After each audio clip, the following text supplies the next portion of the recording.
Chapter 4. Ancient Greece, Roots of Western Thought.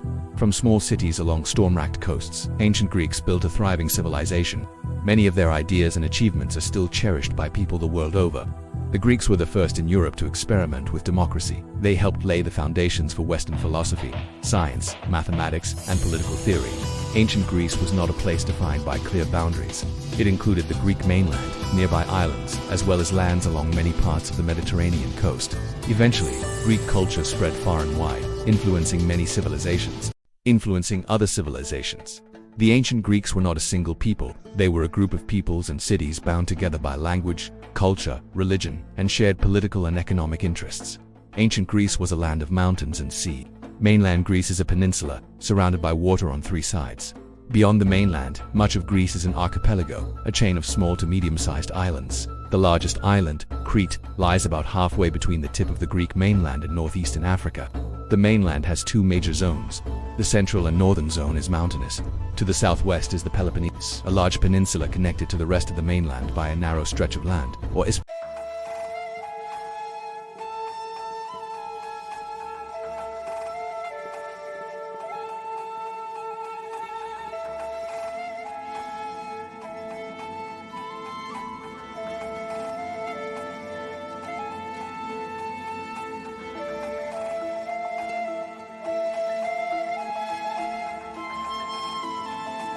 The terrain of Greece is a product of intense tectonic activity, including frequent earthquakes and powerful volcanoes. As a result, Greece is rugged, with about 80% of the land taken up by mountains. Travel was difficult.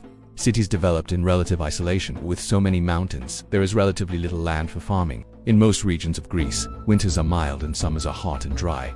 Rainfall is not plentiful. Irrigation was a challenge for ancient Greek farmers, who had to get water from small streams rather than major rivers. Thus, ancient Greek farms were fairly small, though productive. Farmers grew wheat, barley, chickpeas, lentils, beans, olives, and grapes. Greeks also grew fruits and vegetables for their households, including figs, pears, pomegranates, cucumbers, onions, and garlic. Animals like goats and sheep grazed on the mountainsides and were used as a source of meat and dairy products. Fish was also an important part of the diet. Surrounded by water, with relatively little good farmland, the early Greeks became skilled seafarers. The miles of coast offered many natural harbors where ships could be built and sheltered from storms. With these ships, ancient Greeks explored and colonized many lands. The oceans and mountains also made Greek cities hard to attack. The first civilizations that arose in this region were not Greek. The Minoans flourished on the large island of Crete between about 2700 and 1500 BC. Archaeologists first learned about the Minoans from the ruins of an ancient palace at Knossos on Crete. It had many interconnected rooms on several levels. These rooms could be used for multiple functions, including eating and entertaining guests. The Minoans also built intricate systems of pipes and drains. A network of paved roads connected the towns on the island. Minoans decorated buildings with frescoes and other artworks. Walls and columns were painted vibrant colors. One famous aspect of Minoan culture is their use of bulls' heads in art, which may have had religious significance. Minoans also developed well-made and richly ornamented pottery. Their art frequently included images of sea animals, such as fish and octopuses. Their artistic style was marked by flowing lines, perhaps influenced by the tides and waves that surrounded them. Minoan pottery was an important export alongside other arts and crafts products, including gold cups, bronze vessels, and figurines. Minoans also had a writing system known today as Linear A. Although many have tried, no one has been able to decipher it. Minoan civilization was prosperous and probably fairly peaceful. Crete produced some agricultural goods, like olive oil and figs, for export. It also had valuable forests, which allowed the Minoans to provide wood to neighboring regions that lacked it. The Minoans also raised sheep and produced wool, another profitable good. They had large, well-made ships that they used for fishing and trading. This brought them into contact with other cultures, including the Egyptians, Babylonians, and peoples of the Levant. After thriving for more than 1,000 years, Minoan civilization declined. It's not known exactly what happened to the Minoans. A natural disaster may have weakened them. Some scholars think the biggest factor was the rise of the Mycenaean civilization. The Mycenaean culture is named for the city of Mycenae, which was in the Peloponnese region. This was the dominant civilization in the Peloponnese and several of the Greek islands between about 1700 and 1100 BCE. Many of the major Mycenaean settlements would continue to be major cities for years to come. Mycenaeans produced great works of art, built cities and palaces, and traded around the Aegean and Mediterranean seas. They were not a single united group. Many of the cities and settlements probably had their own rulers and political ideas. A handful of Mycenaean texts exist written in a script called Linear B, which has been deciphered, but most of what is known about this culture comes from other kinds of artifacts. The large walls of many Mycenaean palaces suggest that rulers were not unified. They expected to go to war with one another now and again. Ordinary Mycenaeans lived in relatively humble houses. Wealthy Mycenaeans were buried with finely made weapons, armor, and masks. Mycenaean civilization ended around 1100 BCE, however. It had a strong influence on the Greek civilization that later developed. The heroic tales found in the Greek epics, the Iliad and the Odyssey, may be related to Mycenaean legends. Agamemnon, chief of the Greek kings who went to war against Troy, was said to be from Mycenae. Archaeological findings at Mycenae suggest it was ruled by people who considered themselves proud and skilled warriors. Greek religious practices developed from roots that probably took hold in the Mycenaean period. Many Mycenaean religious rituals, like pouring out wine to honor gods, building large temples at holy sites, and sacrificing animals, persisted. It's not clear exactly what happened to Mycenaean civilization, but its end was probably part of the larger Bronze Age collapse. Various factors likely came together to cause instability, such as earthquakes, drought, famine, internal fighting, and invasions by external enemies. The end of the Mycenaean civilization ushered in a period called the Dark Age. There was less food, fewer resources, and less wealth. Trading, building, writing, record-keeping, and other economic activities slowed dramatically. Stories suggest the Dorians, an early Greek people, invaded and took over southern Greece using iron weapons and tools. Later, inhabitants of southern Greece and some islands claimed to be descendants of the Dorians. The Minotaur, archaeologists coined the term Minoan. In Greek mythology, King Minos was a ruler of Crete. He built a labyrinth maze to hold a monster called the Minotaur who had a human body and the head of a bull. Some think this labyrinth could refer to the palace at Knossos. Others think the myth is connected to a different site on Crete. It's impossible to know the true origins of the myth, but it's intriguing that an ancient story associated with Crete features labyrinthine architecture and a bull. Around 750 BCE, inhabitants of Greece began calling themselves Hellenes. This is why ancient Greek culture came to be called Hellenic. The Greeks began to build small kingdoms, each centered on a town or city. They were connected through shared language, religious beliefs, and cultural practices. The Greeks traded with the nearby Egyptians and Phoenicians and adapted the Phoenician alphabet to make a Greek alphabet. They kept records and began to write down some of the oral tales handed down from previous generations. In time, Greek myths became widely known across much of the Western world. Even today, these religious stories provide insight into ancient Greek civilization. Greek religion. The Greeks believed in many gods and goddesses and a natural world full of minor gods, spirits, and monsters. They saw gods and spirits as active and powerful forces in the world. To have a happy life, people had to honor, appease, thank, and bargain with them. The most powerful and important gods were the Olympians, who were believed to live at the top of Mount Olympus. They were the family and court of Zeus, king of the gods. Zeus was also the god of thunder and lightning, weather, and justice. His brother Hades governed the underworld, the realm of the dead. His other brother Poseidon was the god of the sea. Zeus's daughter Athena was the goddess of war and wisdom, but also peace and weaving. His son Apollo was linked to music, poetry, archery, and light. Lesser gods and spirits were associated with particular natural phenomena. Nymphs were spirits of springs, trees, and rivers. In Greek mythology, gods and spirits were much like humans. They were capable of love, envy, anger, pettiness, and joy. Some of the gods were rivals, and some were friends. Gods and spirits were worshipped at temples, which were often built at sacred places. These places were believed to have a special connection with a particular deity.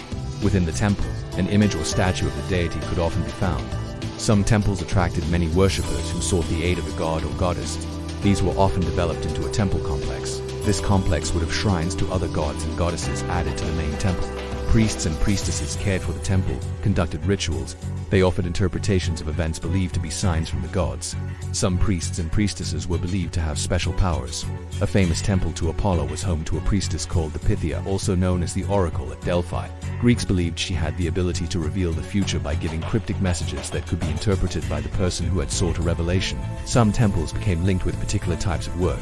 Temples to Asclepius, the god of healing, often functioned as a sort of hospital. In Athens, metal workshops developed around a temple to Hephaestus, god of fire, and blacksmiths. The gods were also honored in many festivals. These often included competitions, especially if the festival was held to celebrate gods.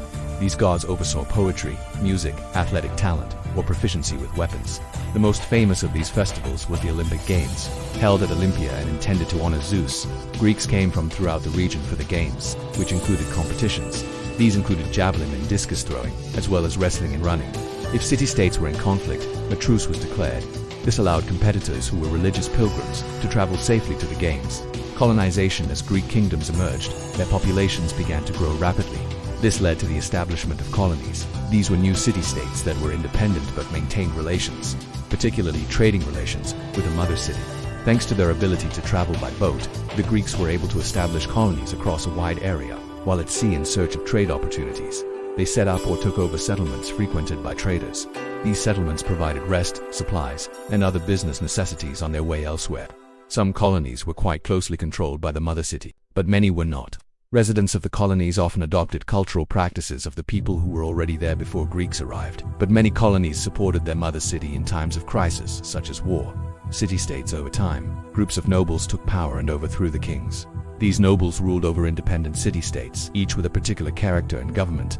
Dozens of Greek city-states arose throughout the mainland and islands. The biggest, most powerful city-states included Athens, Sparta, Corinth, Thebes, Syracuse, and Rhodes, sometimes bitter rivals and sometimes allies. These city-states always remained distinct and independent.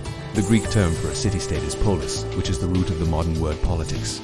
Over time, the word polis also came to mean the collection of citizens who belonged to the city-state. The idea of the citizen became important in ancient Greece and later influenced other civilizations.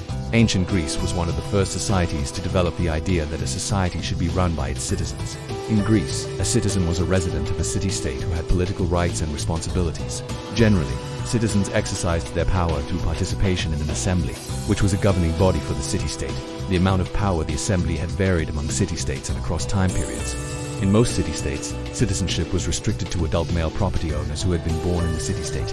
Greek citizens expected to have some say in the organization and running of their city. The idea was that citizens had a stake in the city's success or failure, and thus should be allowed to partake in the city's politics. The idea that citizens should have a say in the running of the polis influenced how the cities were built. Discussion happened out in the open so that people could listen to or make speeches and influence the decisions of the day. Thus, most Greek city-states built an open public space called an agora, which served as both marketplace and meeting space, tyrants, oligarchs, and democracies. Around 650 BCE, a new period of unrest developed in many of the Greek city-states. Farmers, merchants, and artisans were dissatisfied with the ruling nobles and came to resent their power. The instability led to the rise of tyrants, strong leaders who had total authority. Many Greeks supported these tyrants, feeling that they ruled fairly. Some, however, were harsh and unjust. The concept of citizen input in the running of society did not disappear, however. Over time, Greek city-states transitioned away from rule by tyrants. Many became oligarchies, ruled by a small group of wealthy and powerful citizens. Some became democracies, characterized by the idea that all citizens should participate in the government of the city-state. The place that most cherished democracy was the mighty city-state of Athens, Athenian democracy. Athens is located near the southern tip of Greece's mainland, east of the isthmus that connects to the Peloponnese, with hilly terrain and a lack of fertile soil. The area produced wheat, barley, olives, and grapes, but Athens needed to import food to sustain its population. This may have helped spur upper-class Athenians to develop a form of government. This government included members of the lower classes. Allowing more citizens a greater voice gave more people a sense of duty to the city-state. It also gave them an incentive to think about how to make the society flourish. Athenian democracy went through various stages of development. The core principle was that the people ruled the city-state. The term democracy is itself Greek, coming from the terms demos, people, and kratia, power. Over time, the Athenian government made numerous reforms that reinforced the ideas that citizens should hold political power, and that equality and freedom are values that a society should promote and protect. However, it's important to note that the majority of people who lived in Athens were not citizens. Immigrants were not citizens, nor were any women. A large population of enslaved people did much of the hard work of daily life, but were not citizens either. Citizens were a minority, but they were a much larger group than the aristocrats and oligarchies that ruled many early civilizations. Greek mythology is one of the most important mythological systems of the ancient world. Developed in ancient Greece, it explains natural phenomena, human emotions, and cultural values through stories about gods, heroes, and mythical creatures. The Greek gods were believed to live on Mount Olympus and were known as the Olympian gods. Although immortal and powerful, they often behaved like humans, feeling love, jealousy, anger, and pride. This presentation introduces some of the most important Greek gods: Zeus, Athena, Hermes, Poseidon, Apollo, Eros, Hera, and Aphrodite. Zeus is the king of the gods and the ruler of Mount Olympus, the most powerful deity in Greek mythology. He is the god of the sky, thunder, and lightning. His main symbol is the thunderbolt, used to punish those who challenge his authority. Zeus is also considered the protector of justice, law, and order among both gods and humans. He played a crucial role in the defeat of the Titans, becoming the supreme ruler of the universe. Symbols of Zeus include thunderbolts, eagle, oak tree. Athena is the goddess of wisdom, strategy and warfare, representing intelligent and strategic combat. According to mythology, Athena emerged fully grown from Zeus's head, symbolizing wisdom and intelligence. She is also the patron goddess of Athens, where the famous Parthenon temple was built in her honor. Athena is associated with wisdom, knowledge, crafts, arts, and strategic warfare. Her symbols include the owl, the olive tree, armor and shield. Hermes is the messenger of the gods and one of the most versatile deities in Greek mythology. He is the god of communication, travel, trade, and thieves, known for his speed and intelligence. He is often depicted wearing winged sandals and a winged helmet, allowing him to move quickly between worlds. Hermes also guides the souls of the dead to the underworld, a role known as a suck. His symbols include winged sandals, the caduceus, a traveler's hat. Poseidon is the god of the sea, earthquakes, and horses, one of the most powerful Olympian gods and Zeus's brother.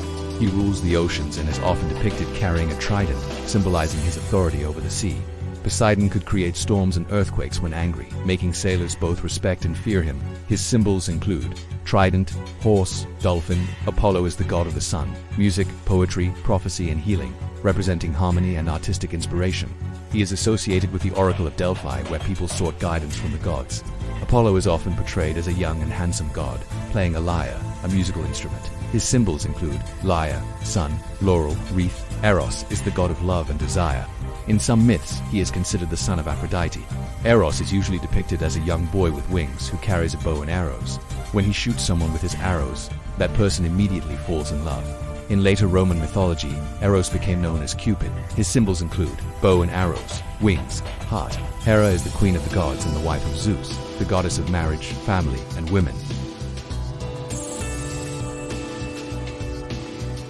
Despite this, she was highly respected and worshipped throughout Greece as the protector of marriage and childbirth. Her symbols include peacock, crown, royal scepter. Aphrodite is the goddess of love, beauty, and attraction, one of the most admired and influential goddesses. According to one myth, she was born from the sea foam near the island of Cyprus. Aphrodite has the power to inspire love and passion among both gods and humans. Her symbols include dove, rose, mirror, seashell. Greek mythology presents a complex world where gods influence nature and human life. Each god represents different aspects of the universe and human experience, such as power, wisdom, love, war, and creativity. Even today, Greek mythology continues to influence literature, art, language, and modern culture. Understanding these gods helps us better understand the beliefs and values of ancient Greek civilization. The first changes that led to the development of Athenian democracy occurred under a ruler named Solon. Around 600 BCE, farmers and commoners began resisting ruling nobles and supported a tyrant instead. Nobles owned most of the land, and people borrowed money to buy land for farming. Some had to sell themselves or family members into slavery to pay off this debt. As tensions increased in Athens, its nobles decided to take action to avoid an uprising. They agreed to put one person in charge, who would propose reforms. They chose Solon, a wealthy merchant. Solon was like a tyrant in some ways, a leader with a lot of power, chosen to provide stability. He proposed reforms to give citizens more say in systems of law, justice, and taxation. Solon drafted a new set of laws for Athens, freed enslaved landowners, and cancelled debts. He allowed more citizens to participate in Athens' assembly. He divided citizens into 4 groups based on their wealth. The wealthiest still had the most power and could be part of the council that passed laws, but all full citizens could go to the assembly and have some influence on laws and decisions. Solon's reforms were too radical for the upper class, while lower classes thought he had not gone far enough. But his reforms provided a basis for the thriving democracy Athens later developed. Leaders after Solon also made reforms. Cleisthenes allowed all property-owning men over 18 to participate in government, and gave them the right to hold high political offices and become military leaders. He put more power in the hands of the assembly and the council. He also created a new system of organizing Athenian citizens. Every citizen belonged to a group called a deme, distributed throughout all of Athens' territory. Demes were organized into larger units that deliberately mixed groups from different areas. The strategy was to create political groupings that reduced the power of older groups, and gave citizens the sense that power was more evenly distributed. Around 487 BCE, Athenians began the practice of ostracism. Citizens could vote to exile a person. In this way, citizens could end the careers of people they thought were too powerful or whose ideas they didn't like. Ostracism could potentially happen once every year. First, the assembly would decide whether to proceed with a vote. If a majority chose to do so, citizens would then vote to determine who would be ostracized. This voting was anonymous. The names of candidates for ostracism were scratched onto shards of pottery called astraca. Officials checked the results. The person who had received the most votes was sent into exile. He could not return to Athens for at least 10 years. Athenians valued education, debate, philosophy, literature, and music. They believed a good education was necessary preparation for future citizens' participation in the polis. Boys learned reading, writing, arithmetic, and music. To learn how to discuss and debate in the assembly, they studied logic and rhetoric. This would help them become eloquent and persuasive orators, or public speakers. They also learned traditional stories of Greek heroes. Athenian men used their broad education to participate in Athens' democracy. They gathered for symposia, which were banquets where they would feast, listen to music, and discuss a particular topic. They would take turns speaking about the topic, debating their ideas, and developing arguments and points of view. Physical fitness was also valued, and boys and men exercised and participated in athletic competitions. Young men had 2 years of military training. The Athenian navy was unmatched in strength and skill. Athenians wanted their city-state to be strong in every way, militarily, culturally, economically, and politically. Life for Athenian girls and women was different. They did not participate in the assembly or other political institutions. They mostly stayed at home. When they did go out, they had to be chaperoned by a male relative. They contributed to the polis through their roles as wives and mothers and through religious practices. Girls received some education at home but did not go to school as boys did. They were usually married at a fairly young age. Athens was located slightly inland but fairly close to the coast. The geography and climate meant that Athenians needed resources from trading. They built a port called Piraeus on the coast. Athens developed into the greatest naval power in the region. One result was that many non-Athenians resided in the city, called metics. They were considered foreigners and generally were not citizens. However, metics were important to Athens' economy. Many were merchants, traders, or skilled artisans. A large percentage of Athens' population was enslaved workers. They did the hard labor to keep households, farms, and businesses running. Despite their contributions to society, they had no political rights. Occasionally, Athenian slaves could buy their freedom. Sparta, located on the Peloponnese Peninsula, was another powerful city-state. Spartans prized military strength above all else. As a result, they had the strongest army in the region. Sparta was led by 2 kings who ruled together. Beneath the kings was a governing council of 5 officials, called ephors, who were elected from and by the citizens of Sparta. All Spartan men served in the military. Boys were sent away to training camps at 7 years old to learn to use weapons and military tactics. Most of their education focused on honing their skills as warriors. At 20 years old, men became part of Sparta's army. They lived in barracks until the age of 30. Instead of establishing faraway colonies, Sparta conquered surrounding territories. They called the people they conquered Helots. Spartans treated the Helots as an underclass. Helots had almost no rights. They were expected to work on farms for Spartan masters. Helots were also required to serve in Sparta's military. Spartans were always worried that Helots would revolt. They treated the Helots harshly in the hopes of controlling them through fear and violence. In some ways, the lives of Spartan girls and women were different from those in other societies. Spartan women focused on Sparta's military strength. Their primary role was to be mothers of warriors. Physical fitness was considered an important asset that would allow women to carry out this role. Spartan girls did not marry until their late teens or 20s. This was because childbirth is less dangerous at a later age. Spartan women had more rights and freedoms than women in most ancient Greek city-states. Their clothing was designed to allow movement. All these details distinguished them from women in other Greek societies. Even though Greek city-states were loosely connected through language and culture, they still sometimes fought with one another. Athens and Sparta were the 2 most powerful city-states and often saw each other as rivals. Sometimes, they were willing to work together to defend against outside enemies. Other times, they viewed one another as competitors. Their differing lifestyles and values meant that Spartans and Athenians saw themselves as quite different from one another. Athenians were proud of their democracy and their rich culture. Spartans were proud of their military power and reputation for toughness. Sparta's culture focused on creating warriors who could withstand harsh conditions. They favored plain food and thought it best to avoid comforts. Athenians prized fine food and drink, art, and all the good things life could offer. They also valued military strength but thought it was one part of an ideal society, not the main goal. The Athenians developed a strong army and a superior navy, but the Spartan army was the best in the region. As Athens, Sparta, and other Greek city-states developed, a great power began to rise to the east. The Persians originated in a region in southwest Asia. This region lies in what is now southwestern Iran. The Persian king Cyrus the Great began to conquer surrounding lands. Soon, the Persian Empire took control of Mesopotamia, the Levant, and Asia Minor. Eventually, the Persian Empire reached into Egypt and to the territory northeast of the Greek mainland. The Persians had a mighty army and took a savvy approach to administering a large, diverse empire. They mostly allowed the peoples they conquered to maintain their own cultures and religions as long as they acknowledged Persian rule.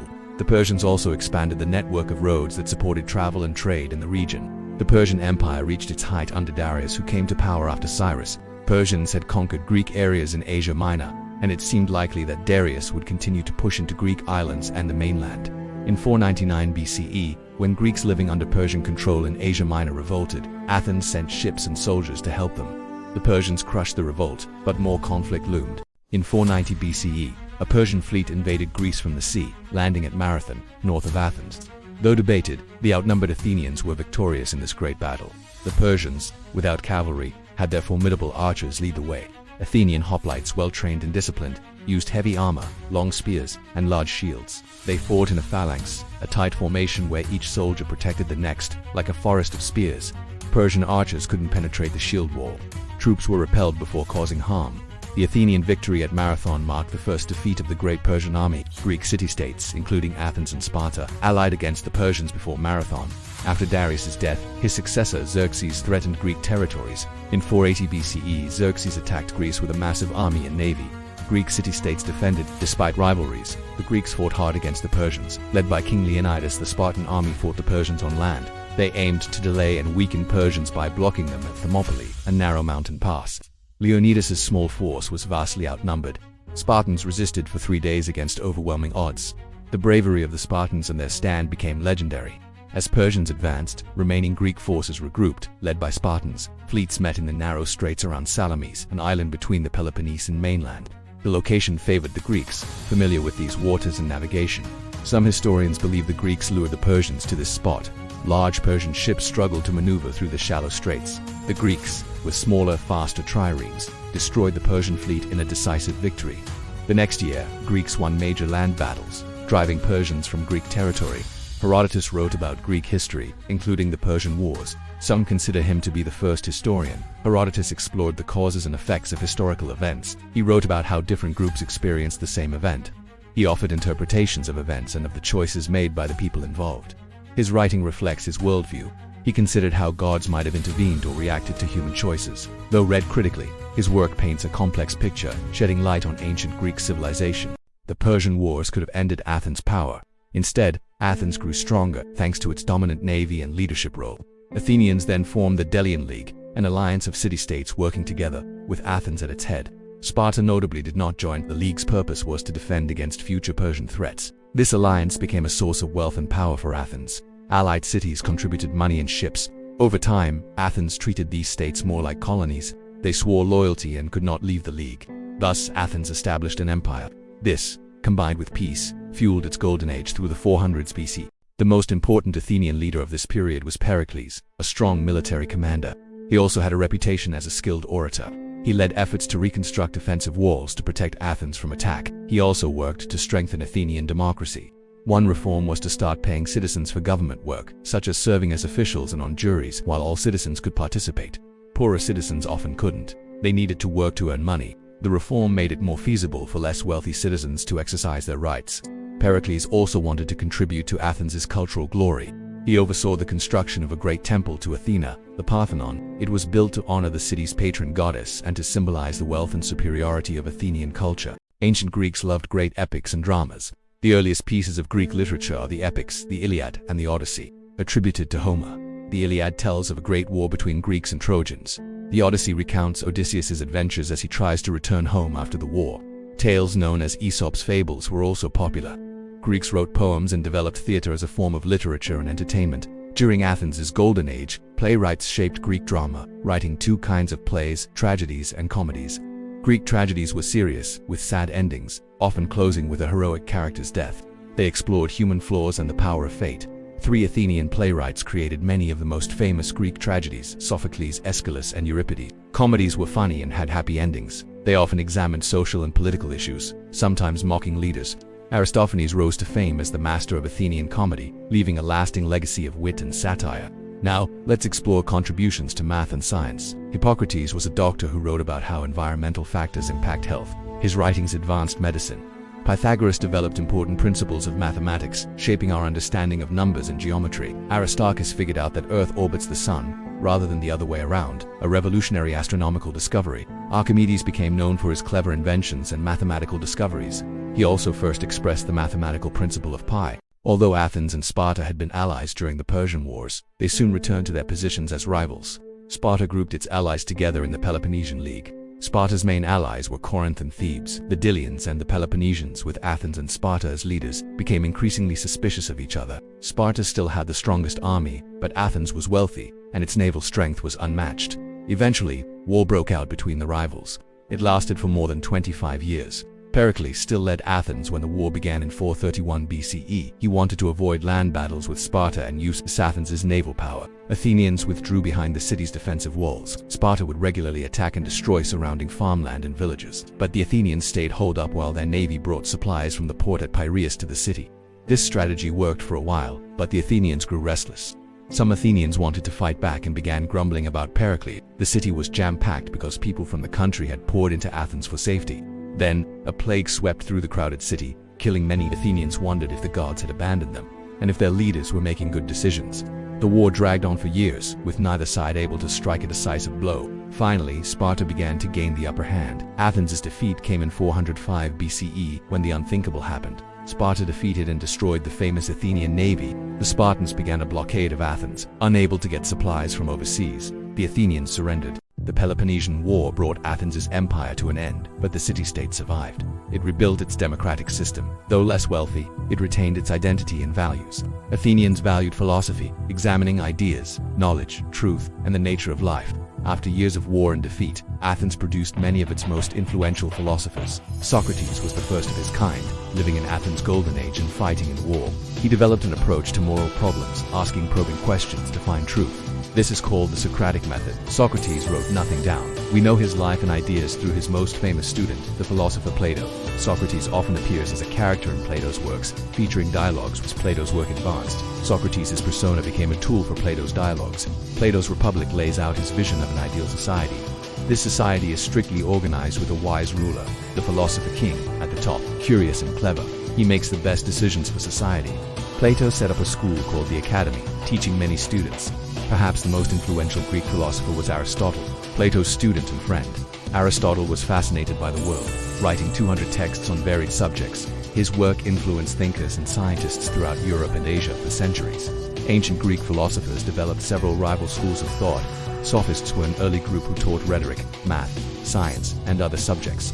Epicureans held that life should be about maximizing happiness and minimizing pain. Stoics, meanwhile, rejected this view and emphasized self-control and living simply. Alexander came from the kingdom of Macedonia, to the north of the Greek mainland.